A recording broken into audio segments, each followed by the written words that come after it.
Hi, welcome to another Honeywell video tutorial.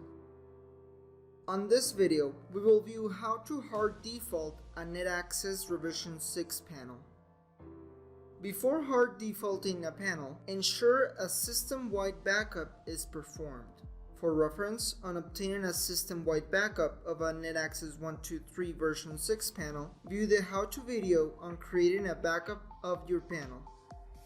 Once the backup is obtained, we can proceed to hard default the NetAXS panel. Begin by disconnecting the power supplies from the panel. Verify all the LEDs of the panel are off. No DC or PoE should be connected. Move all the dip switches to the off position.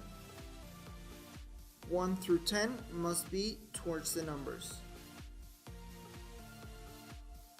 Power up the panel and wait until the run LED starts to flash. This flashing should be faster than usual. When you see the run LED flashing, we will power down the panel again and ensure all LEDs are off. At this point, we will set the dip switches as they were before, or by default, we will turn on 1, 6, 8, and 9. Once you have them as needed, power up the panel.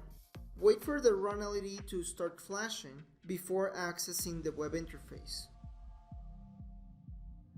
Remember, to access the web interface, you must open Google Chrome and type https:// and the IP address of the panel.